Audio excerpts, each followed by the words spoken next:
Of you, welcome back to my channel. मैं आज आप लोगों के लिए लेकर आ चुकी हूँ एक कलेक्टिव रीडिंग जिसका टॉपिक रहने वाला है आपका आगे आने वाला समय कैसा होगा। यानी आगे आपका जो समय आ रहा है, जैसी जैसी परिस्थितियाँ उत्पन्न होने वाली हैं आपके जीवन में, जिस तरह के सिचुएशंस क्रिएट होंगे, किस तरह का टाइम आपके लिए वो होगा। तो आपका आगे आने वाला समय यानी आपका जो फ्यूचर है, जो फ्यूचर आने ही वाला है, लाइक जैसे नेक्स्ट मंथ या नेक्स्ट 10 डेज 20 डेज, तो आने वाला समय कैसा है। और वैसे ही उससे ज़्यादा के लिए भी हो सकता है, क्योंकि ये एनर्जी वर्क है। हो सकता है ये बात आपके लिए 2-3 महीने बाद रिलेट करे, रेजोनेट करे, तो हम यहाँ पर ओवरऑल ये देख रहे हैं कि आपके आगे आने वाली सिचुएशंस कैसी हैं, क्या चेंजेस हैं, सरप्राइजेस हैं। रीडिंग जनरल है, हम इसमें डाइसेस का भी यूज़ करेंगे। ओके, अगर हमें गाइडेंस की ज़रूरत होगी तो गाइडेंस भी हम यूज़ करेंगे। अब देखिए, रीडिंग आप जानते हैं सभी कलेक्टिव जनरल रीडिंग्स हैं। ये आपको ओपन माइंडेड होकर सुनना है, ज़बरदस्ती खुद को रीडिंग में फिट इन नहीं करना है। जितना रेजोनेट होता है उतना ही एक्सेप्ट कीजिए and leave the rest. Okay, male female सभी के लिए है, चाहे आप लोगों का कोई भी ज़ोडिएक साइन हो, चाहे आप कितने भी समय बाद इस वीडियो को क्यों ना देख रहे हो।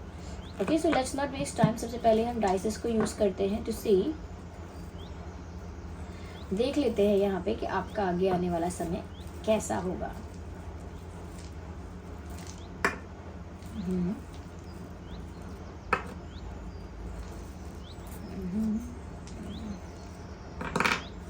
Let me use 3 dices first. Okay.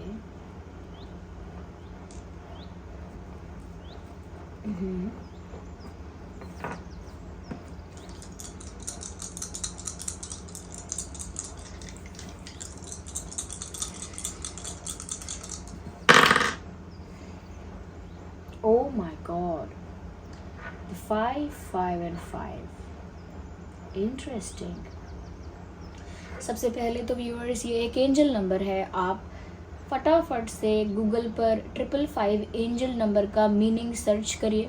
जिस भी लैंग्वेज में आप कंफर्टेबल हैं उस लैंग्वेज में सर्च करिए, और उसका जो मीनिंग है, जो मैसेज है, जो गाइडेंस है, उसे रिसीव करिए। क्योंकि यहाँ पर ऐसा लग रहा है कि 555 एंजल नंबर आपको कुछ साइन दे रहा है कि आपका आगे आने वाला समय कैसा है। डायरेक्टली आपको उसका इशारा दे रहा है। और जो लोग 555 सर्च करने जा रहे हैं या करने वाले हैं या कर लेंगे, वो कमेंट्स में एक बार उस मीनिंग को लिख दें। हिंदी या अंग्रेज़ी दोनों में लिख दें तो अच्छा है। उस मीनिंग को आप कमेंट्स में लिख दीजिएगा, जो भी सर्च करेगा, ताकि जो बाकी व्यूअर्स हैं उनको आसानी हो जाए। आपका मैसेज, आपका कमेंट देखकर वो समझ जाएंगे 555 का मीनिंग। तो यहाँ एंजल नंबर 555 आपको कुछ गाइड कर रहा है आपके आगे आने वाले समय के लिए। तो उसे एक मैसेज की तरह रिसीव कीजिएगा, और जो भी उसमें गाइडेंस है उसे सीरियसली रिसीव कीजिएगा। ओके, अब मैं यहाँ पर इस चीज़ को 1 बाय 1 बताती हूँ। पहली चीज़ व्यूअर्स, यहाँ पर मुझे ये नज़र आ रही है, ऐसा लगता है कि किसी का दिल टूटेगा। यस, अब ये धोखा मिलेगा। मुझे एक डाइस और चाहिए, मुझे एक चीज़ देखनी है बस।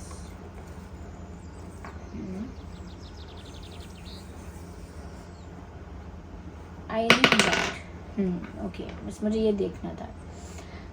धोखा मिलेगा, या तो वो धोखा परिवार से हो सकता है, मित्र से हो सकता है, कलीग से हो सकता है, अपने जॉब वगैरह में, ऑफिस में, या हो सकता है आपका कोई अपना आपको बिट्रे करेगा। ऐसा नहीं है कि बिट्रेयल बहुत बड़ा होगा, ये ज़रूरी है, बट बिट्रेयल दिख रहा है, दैट इट कुड हैपन। ऐसा कुछ हो सकता है कि आपने किसी ने आपको वादा किया था, वादा तोड़ दिया। छोटी चीज़ भी हो सकती है। इट इज़ नॉट नेसेसरी कि कुछ बड़ा ही होगा। कोई छोटी चीज़ भी हो सकती है कि कोई वादा तोड़ देगा आपका, कोई झूठ बोल देगा, कोई आपसे कोई बात छुपा सकता है, आपको मैनिपुलेट करने की कोशिश कर सकता है, ऐसा भी हो सकता है। या फिर मुझे ऐसा लग रहा है कि आपको प्यार में भी ऐसा फील होगा जैसे आपको चीट किया गया है। ज़रूरी नहीं है कि कुछ रियलिटी में वैसा हुआ हो, but you will feel cheated. कभी कभी जैसे किसी ने हमसे कोई बात छुपाई होती है तो हमको महसूस होता है कि हमारे साथ चीटिंग हुई है, और बहुत बिट्रेड फील होता है। हो सकता है सिचुएशन रियल कुछ और हो, किसी ने कोई बात छुपाई ना हो, किसी और रीज़न से कुछ और कहा हो, कंडीशंस कुछ और हों। तो ज़रूरी नहीं है कि कोई डायरेक्टली आपको रिजेक्ट कर रहा है या डायरेक्टली डबल डेट कर रहा है और आपको चीट कर रहा है इंटेंशनली, ज़रूरी नहीं है ऐसा, but you will feel cheated, महसूस होगा चीटेड, और आपको लगेगा कि आपके प्यार की कहानी यहीं ख़त्म, क्योंकि आपको लगेगा चीटिंग हो गई, बिट्रेयल हो गया, अब ख़त्म है ये लव स्टोरी, ऐसा आपको लगेगा। But you will not be able to see कि आगे स्कोप है, आगे पॉसिबिलिटी है, आगे स्कोप है for regeneration of this relationship. वो आपका प्यार दोबारा से रीजेनरेट होगा, उसके लिए आगे चांसेस हैं। बट अभी कुछ दिनों के लिए, कुछ समय बाद मुझे लगता है कि एक हार्ट ब्रेक जैसा होगा, अब ये घर वाले भी कोई ऐसी बात कर सकते हैं जिससे आपका दिल टूटे या आपका विश्वास टूटे, अब ये फ्रेंड्स भी कर सकते हैं, बट टूटने वाला है कुछ, वो आगे जाके उसके चांसेस हैं कि वो ठीक हो सकता है। अब वो डिपेंड करेगा कि किस हद तक का डैमेज हुआ है, बट इमोशनल डैमेज हो रहा है, माइनर हुआ है, मेजर हुआ है, उसी बात पर डिपेंड करता है कि फ्यूचर में कितनी पॉसिबिलिटी है वापस से सब कुछ रिजॉल्व होने की। ओके, यह मुझे एक चीज़ नज़र आती है व्यूअर्स कि आपका किसी के साथ कॉन्फ्लिक्ट होगा। I don't know why do I see these things, conflict नज़र आ रहा है, किसी के साथ झगड़ा, किसी के साथ आर्ग्यूमेंट, किसी के साथ मतभेद, मनमुटाव, किसी के साथ किसी तरह का फाइट और अनबन दिख रही है। फैमिली में भी हो सकती है, घर परिवार के अंदर किसी से बहस, झगड़ा या मनमुटाव हो सकता है, दोस्तों में भी हो सकता है, वर्क प्लेस पे भी हो सकता है, स्पेशली आपके पार्टनर के साथ भी हो सकता है। मैं स्पेशली क्यों कह रही हूँ, क्योंकि हम एक लव रीडिंग के एंगल से इस रीडिंग को चैनल करने की कोशिश कर रहे हैं, लव रीडिंग के एंगल से, बट हम सारी बातों को इसमें कवर तो करते हैं सारी बातों को, बट फोकस रहता है आपके लव लाइफ पर ज़्यादा, बट इसमें सभी चीज़ें कवर हो जाती हैं। तो ये जो अनबन है ये आपके वर्क प्लेस पर भी हो सकती है, घर परिवार में झगड़ा बढ़ सकता है आपका, गुस्सा ज़्यादा आएगा, फ्रस्ट्रेशन होगा, या किसी के बिहेवियर पर आप बहुत ज़्यादा रिएक्ट करेंगे, किसी के कुछ कहने पर बहुत ज़्यादा रिएक्ट कर देंगे, किसी के कुछ करने पर एकदम से कुछ इम्पल्सिव रिएक्शन आपका देखने को मिल सकता है, आपको गुस्सा आ सकता है अचानक से, या फिर ऐसा भी हो सकता है कि आप किसी तरह की वर्बल फाइट या आर्ग्यूमेंट में इन्वॉल्व हो जाएं, मुझे ऐसा लगता है। तो आगे मुझे लग रहा है कॉन्फ्लिक्ट है, मुझे लगता है किसी वजह से आपका फ्रस्ट्रेटेड आप रहेंगे या मूड आपका ऑफ रहेगा, और वहाँ पर थोड़ा भी कोई आपको पोक करेगा, आपका रिएक्शन निकल कर आएगा, और उस वजह से हो सकता है आपका किसी के साथ फाइट या आर्ग्यूमेंट हो सकता है। अब ज़रूरी नहीं है कि आप इंटेंशनली कोई फाइट क्रिएट करेंगे, हो सकता है सामने वाला व्यक्ति आपके साथ फाइट को कह सकते हैं प्रोवोक करेगा, आपको पोक करके, या आपको बार बार कुछ डेरोगेटरी बोल के, या बार बार आपको कुछ डिसरिस्पेक्ट करके कोई आपको पुश करेगा कि आप झगड़ो, ये भी हो सकता है। आपको लगेगा कि मैं बहुत कोशिश कर रही हूँ कि मैं कुछ ना बोलूँ, कुछ ना कहूँ, बट शायद सामने वाला भी अपनी लिमिट क्रॉस करेगा, and then you will be angry, तब आप गुस्सा हो जाएंगे, तब आपका गुस्सा और रिएक्शन वो सब दिखने लगेगा और दिखेगा। तो मुझे ऐसा दिख रहा है यहाँ पर कि फाइट्स और आर्ग्यूमेंट्स ये सब होंगे आगे आने वाले समय में। मैं बस आपको इसमें इतना ही गाइड कर सकती हूँ that you protect your mental peace. Yes, मैं आपको इतना ही गाइड कर सकती हूँ कि आप अपने मेंटल पीस को प्रोटेक्ट करिए। साथ ही साथ व्यूअर्स, मैं यहाँ पर आपको ये भी देख के बता रही हूँ कि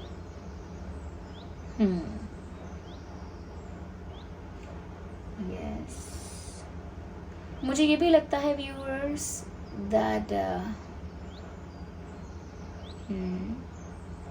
एक कॉम्पिटिटिवनेस है, people will compete with you, शायद ये भी झगड़े का कारण होगा। People will try to pull you down, मतलब आपको पीछे खींचने की कोशिश करेंगे लोग। वर्क प्लेस में, करियर में भी आपको पीछे खींचेंगे। अगर वर्क प्लेस पर पॉलिटिक्स होती है तो काफ़ी पॉलिटिक्स होगी आपके पीठ पीछे, और आपको पीछे खींचने का प्रयास किया जाएगा। ये पॉलिटिक्स घर में भी हो सकती है, रिश्तेदारों के बीच हो सकती है, लाइक रिलेटिव्स के बीच हो सकती है। कुछ ऐसे फेक फ्रेंड्स भी पॉलिटिक्स कर सकते हैं, स्ट्रैटेजीज बना सकते हैं आपके पीठ पीछे, लाइक प्लानिंग प्लॉटिंग, और आपको मन ही मन आपसे compete कर रहे हैं। ये लोग आपके आसपास हैं, सराउंडिंग्स में हैं, आपके ऑफिस में हैं, रिश्तेदारी में हैं, फ्रेंड्स में हैं, these people are around you. और ये लोग एक नकली मुखौटा भी पहने हो सकते हैं कि जैसे कोई वेल विशर बनता है आपका, कोई आपका फ्रेंड बनता है, कोई आपका कह सकते हैं कि अच्छा दोस्त बनता है, प्रिटेंड करेंगे सब कुछ, ओके। बट इंटरनली अंदर से ये लोग आपके साथ एक कॉम्पिटिटिवनेस फील करेंगे, एक प्रतियोगिता, एक प्रतिस्पर्धा कि आपसे आगे निकलना है, आपको पीछे खींचना है। अगर उतना कैपेसिटी नहीं है उस इंसान के अंदर कि वो आपसे आगे निकले, तो आपको पीछे खींचेगा, पीछे गिराएगा, आपको गलत एडवाइस देगा। आपको जैसे आप गुस्सा नहीं करना चाहेंगे तो भी कोई एडवाइस देगा, अरे तुम्हारी जगह मैं होता तो उसको एक थप्पड़ मार के आता, आपको प्रोवोक कर देगा कोई, ओके। या फिर जैसे आप कहें जैसे सपोज एक एग्जांपल दे रही हूँ, आप बोले कि मैंने प्रिपेयर नहीं किया है, मैं एग्ज़ाम दे नहीं पाऊँगा, ऐसा लग रहा है मेरा एग्ज़ाम अच्छा नहीं हो पाएगा, कोई आपको एडवाइस क्या देगा? इससे अच्छा दो मत, आप बाद में ट्राई करना,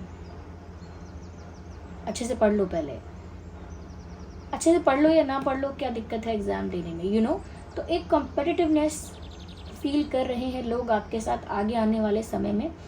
बट ये अच्छी चीज़ भी है क्योंकि उन लोगों को अंदर ही अंदर ये डर लग रहा है कि आप बहुत आगे निकल जाओगे।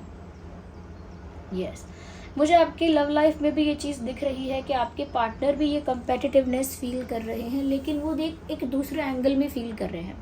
उनको ऐसा लग रहा है कि कोई और आके आपको चुरा लेगा और कोई बेटर इंसान आएगा, कोई बेटर बेस्ट आ जाएगा और आपको इनसे दूर कर देगा या आपको इम्प्रेस कर लेगा। कोई और बेटर ऑप्शन आकर आपको इम्प्रेस कर लेगा और ये पीछे रह जाएंगे। You will leave them behind, आप उन्हें पीछे छोड़ दोगे।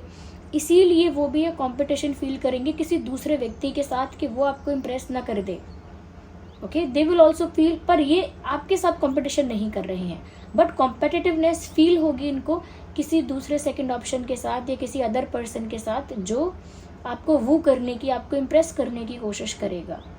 तो मुझे लग रहा है कि एक कम्पिटिटिवनेस आपके पर्सन के अंदर भी आपको नज़र आएगी। साथ ही साथ मुझे लगता है कि आने वाले समय में व्यूअर्स आपको उतना ही मिलेगा नाप तोल के जितना आपने किया है। किसी की जितनी सेवा कर दी है उतनी सेवा मिल जाएगी, जितना आपने किसी की हेल्प कर दी है उतनी आपकी हेल्प हो जाएगी, जितना आपने किसी को फेवर किया है उतना आपके लिए फेवर हो जाएगा, जितना आपने किसी पर गुस्सा किया है उतना आपके ऊपर हो जाएगा, जितना आपने किसी के लिए प्लानिंग प्लॉटिंग की है उतनी आपके लिए हो जाएगी, और जितना आपने किसी का नुकसान करवाया है उतना आपका हो जाएगा। तो ये सब बराबर होने वाला है बहुत ही जल्दी। मैं ये कह रही हूँ कि अगर आपसे कुछ मिस्टेक्स हुई हैं जाने अनजाने में तो आप माफ़ी मांग लीजिए। अगर उस पर्सन से माफ़ी नहीं मांग सकते, एक नर्वसनेस है या कह लीजिए फेस नहीं करना चाहते या वापस से उस सिचुएशन में जाना नहीं चाहते, इट इज़ फाइन, चलता है। बट आप अपने मन में, अपने घर में, अपने कमरे में बैठ के परमात्मा से माफ़ी मांगिए, ओके। भगवान से, यूनिवर्स पे, या जिस भी एनर्जी पर आपका विश्वास है, जिस भी सुपर नेचुरल फोर्स पर, एनर्जी पर आपका विश्वास है, आप उनसे माफ़ी मांगिए। उनको बोलिए हाथ जोड़कर या मन में बोलिए सिर्फ कि मैंने जाने में या अनजाने में किसी को भी इस दुनिया में, इस संसार में, इस ब्रह्मांड में किसी भी आत्मा को, किसी भी जीव को किसी भी रूप में सताया है, दुख पहुंचाया है, गलती से या जानबूझ के कैसे भी, मैं उसके लिए माफ़ी चाहती हूँ, मैं उसके लिए माफ़ी चाहता हूँ। माफ़ी मांगना स्टार्ट करिए, डेली माफ़ी मांगिए, क्योंकि कर्मा सर्व होगा तो उसमें अच्छा भी सर्व होगा, आपने जो अच्छा किया है वो भी सर्व होगा, बट अगर गलती से कुछ गलत किया है तो वो भी सर्व होगा। Be ready for that. किसी को रुलाया है, सताया है, अनजाने में किसी को हर्ट कर दिया है, अनजाने में किसी का बुरा हो गया है आपसे, ये आपने जानबूझ के किया था बट अब आपको गिल्टी लगता है, अब आपको बुरा लगता है। Take care of these things, पश्चाताप कर लीजिए, माफ़ी मांग लीजिए। उस इंसान के लिए कुछ अच्छा कर सकते हैं तो अच्छा कर दीजिए, बैलेंस क्रिएट कर लीजिए पहले से ही। जैसे हम किसी को गुस्से में किसी को कुछ बुरा बोल देते हैं, फिर बाद में हमें रियलाइज़ होता है कि हमने कितना गलत कर दिया, तो ऐसा नहीं कि रियलाइज़ हो गया तो आगे बढ़ गए। अगर आप माफ़ी मांग सकते हैं उस इंसान से तो मांगिए माफ़ी, नहीं मांग सकते तो परमात्मा से माफ़ी मांग लीजिए कि मैंने बहुत गलत किया उस व्यक्ति के साथ, आप मुझे माफ़ कर दो। और पश्चाताप करना चाहते हैं, कुछ फिक्स करना चाहते हैं, तो उस इंसान के लिए आप जनरली कहते हैं लोग कि मैंने आपको बुरा कहा ना, चलो अब आप मुझसे 2 बातें कह लो।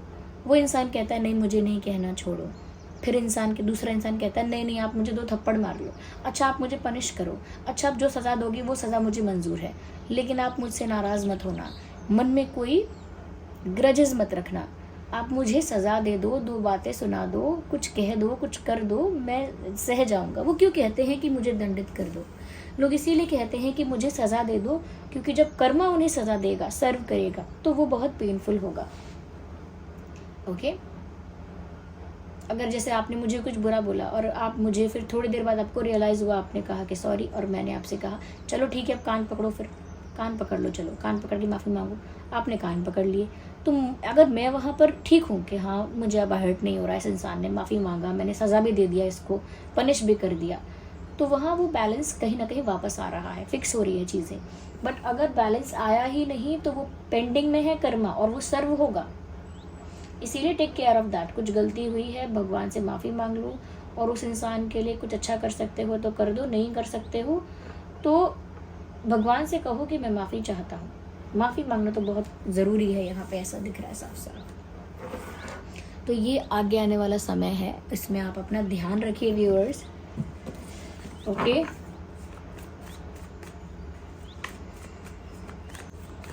और देखते हैं कि आगे आपके साथ क्या क्या होने वाला है।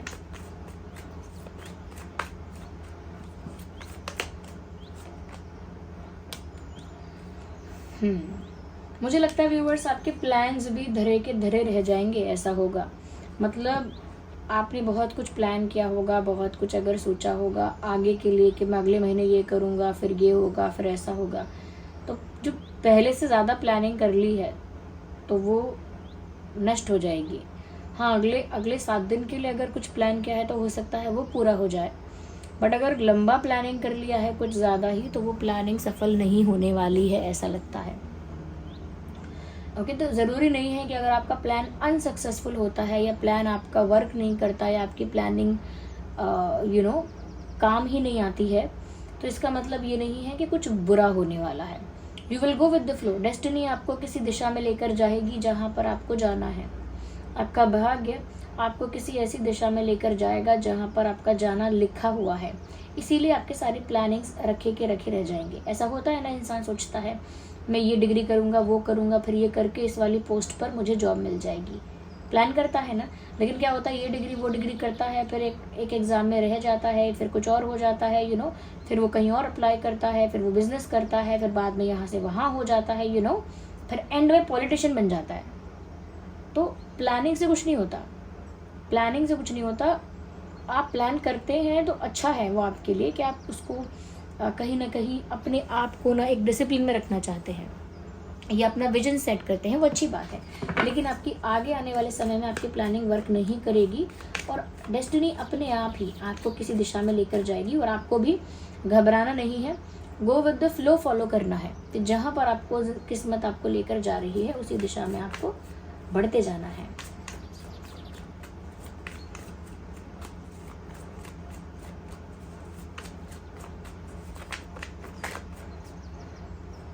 Hey, we need 1 card at one time. एक ही कार्ड चाहिए, 2 नहीं।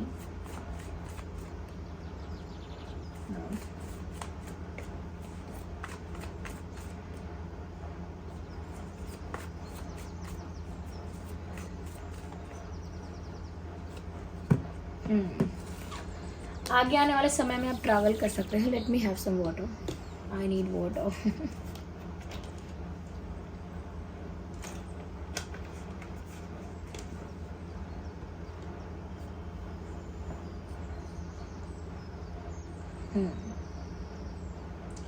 ऐसा दिखता है कि आगे आने वाले समय में आप ट्रैवल कर सकते हैं, out of city, out of country, out of village, out of state, but कहीं ट्रैवल करना पड़ सकता है। ये ट्रैवल किसी कारण से तो ऑफकोर्स होगा ही, बट हो सकता है कि आगे आने वाले समय में आप ट्रैवल करें। बहुत कम लोगों के लिए मुझे लग रहा है विदेश भी जाएंगे आप। ओके, कुछ लोगों के लिए मुझे लग रहा है कि आप विदेश भी जाएंगे, बट ज़रूरी नहीं है विदेश ही जाएं, बट ट्रैवलिंग है यहाँ पे आगे आने वाले समय में। You will move from one place to another, आप कहीं ना कहीं मूवमेंट दिख रही है, ट्रैवलिंग नज़र आ रही है मुझे यहाँ पे। Okay viewers, ignore the background noise, I really can not control what are the noises in the background. 4 of wands, कहीं ना कहीं व्यूअर्स मुझे यहाँ पर ऐसा लग रहा है कि उससे भी आगे जाके आपका यूनियन होगा या आपकी शादी फिक्स होगी या आपका आपके पार्टनर के साथ कोई कमिटमेंट हो जाएगा, कोई एंगेजमेंट हो जाएगा। बट हो सकता है बहुत सारे लोगों की शादी फिक्स होती हुई दिख रही है, बहुत सारे लोग यूनियन में आते हुए दिख रहे हैं, यूनियन में बहुत सारे लोग कमिटमेंट में या एंगेजमेंट होता हुआ दिख रहा है उनका, you know ceremony, ring ceremony वगैरह ऐसा भी हो सकता है या कुछ ऑफिशियल हो सकता है, आई मीन टू से। क्योंकि मैंने पहले बताया था आपको, when I was reading these digests, मैंने आपको बताया था कि व्यूअर्स दिल टूटेगा और ऐसा लगेगा सब खत्म हो गया, लेकिन उसके भी आगे जाकर यूनियन के बहुत ज़्यादा चांसेस होंगे, सब कुछ ठीक होने की पॉसिबिलिटी होगी आगे जाके। मुझे लग रहा है कि आगे जाके आपका कहीं रिश्ता भी फिक्स हो रहा है या फिर किसी के साथ यूनियन हो रहा है, तो वही पॉसिबिलिटी है जो यहाँ दिख रही है। ओके वैसे तो ये रीडिंग सभी ज़ोडिएक साइंस के लिए है, फिर भी एरीज, लियो, सैजिटेरियस काफ़ी प्रोमिनेंट है। एरीज, लियो, सैजिटेरियस। ओके एक कार्ड और पिक करते हैं।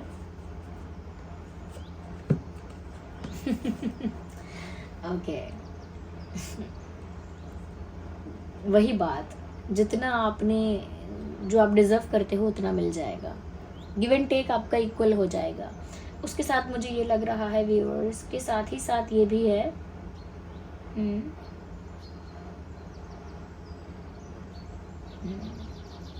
जो डिजर्व करते हो वो आपको मिल रहा है। इसका मतलब गलत मत निकाल लेना कि आपको कुछ गलत, आपके साथ कुछ बुरा होने वाला है। नो, अच्छा किया है तो अच्छा भी तो होने वाला है ना, तो वो होगा, इक्वल होगा वो आपके साथ, यानी जस्टिस भी मिलेगा एक तरह से। जहाँ पर इनजस्टिस हुआ था वहाँ आप जस्टिस सर्व हो जाएगा, क्योंकि कर्मा सर्व हो जाएगा, जस्टिस मिल जाएगा। तो बहुत सारे लोग जिनके साथ अनफेयर या इनजस्टिस हुआ था उन लोगों को न्याय मिलने वाला है, जस्टिस मिलने वाला है।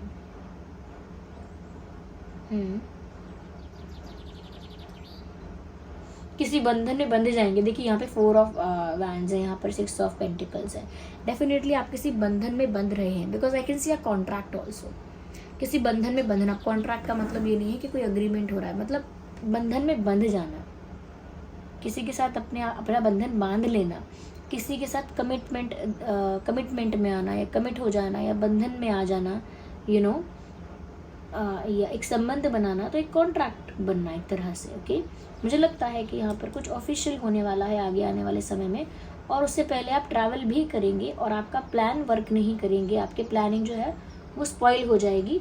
उसके लिए कोई नेगेटिव अप्रोच मत रखना। So this was the reading, I hope it was helpful. अगर रीडिंग थोड़ी भी हेल्पफुल है तो कमेंट्स में बताना ज़रूर। Okay I am looking forward for comments, मैं आपके कमेंट्स देखती रहती हूँ। So this was the reading, और आपके कमेंट्स बहुत मुझे इंटरेस्टिंग लगते हैं, कई लोग अप्रिशिएट करते हैं और जेन्युइन रिव्यू देते हैं कि मैडम 30-40% रेजोनेट हो रहा है, बाकी नहीं हो रहा है। कई लोग बताते हैं 100% रेजोनेट हो रहा है। Okay and people like also. तो कभी कभी लोग कमेंट्स करते हैं कि वीडियो खोलते ही मैंने लाइक किया है, ये किया है, तो मैं उन कमेंट्स को स्पेशली लाइक नहीं करती हूँ, but I read them and I like this. मुझे आपके जो भी आप प्यार सारा भेजते हैं कमेंट्स के थ्रू, वो मैं उसको एक्सेप्ट करती हूँ और उसके लिए ग्रैटिट्यूड शो करती हूँ। थैंक यू, आप मुझे इतना प्यार देते हैं, इतना प्यार करते हैं। मैं कुछ दिनों के लिए रीडिंग्स नहीं दे पा रही थी, तो भी आपने मुझे इतना प्यार दिया है कि मुझे कमेंट्स में पूछा है, मैम आप कहाँ चले गए, आपकी तबीयत ठीक है या नहीं, आर यू ऑल राइट। कम से कम एक मैसेज दे दो, एक पोस्ट डाल दो, कम से कम बता दो, हमें तो चिंता हो रही है। यू नो जब मैं पढ़ रही थी ना उन सब चीज़ों को, तो मुझे ऐसा लग रहा था कि आप मतलब दुनिया में ऐसे भी लोग हैं जिन्हें सिर्फ इस बात से मतलब नहीं है कि हमको रीडिंग नहीं मिली, they genuinely care about other people कि वो हैं कहाँ, क्या हुआ उनके साथ। Well thank you so much for this genuine care. चलिए मिलते हैं अगली रीडिंग में, तब तक के लिए बाय बाय।